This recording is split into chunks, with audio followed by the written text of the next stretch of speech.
Diversity too.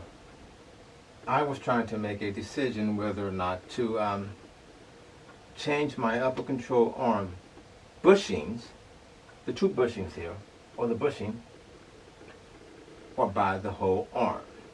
I thought at this time, when I had my Ford truck, that it would be cheaper to just change the bushings because they would not give you an alignment unless the bushings were changed because they were worn.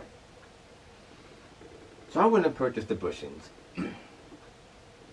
and began to disassemble my upper control arm because this is a solid piece of steel. I thought, why do I need to buy a new upper control arm when nothing's worn but the bushings? So I proceeded to disassemble and get my upper control arm off of my Ford truck. Then I had to use I tried to use a bench press to get my bushings off, and that thing actually broke. I couldn't believe the pressure I used on my bushing broke my bench press. So I got my ball joint press to pressure to get my bushing pressed out, which they came out.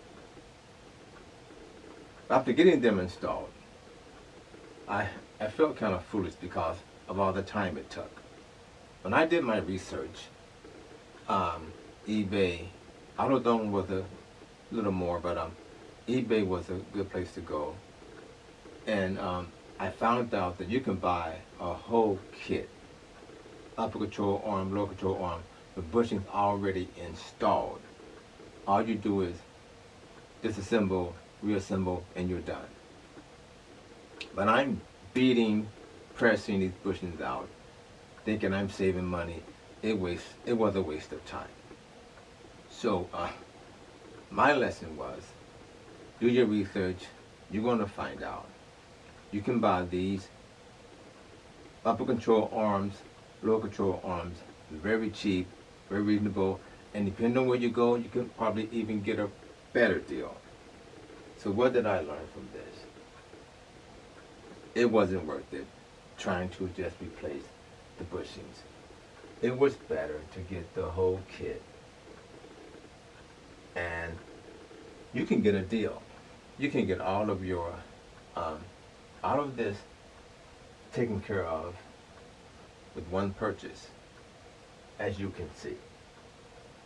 I thought taking those bushings out was a shortcut, but it was not. It took time, and when I was done, all I had was two new bushings and the upper control arm, and still you had to replace the ball joint. But it's a better deal to buy the whole kit. Everything already in place, assembled. You're just disassembling, replacing, and you're ready to roll. Diversity 2. Deal or no deal. This was not a deal to just replace the bushings.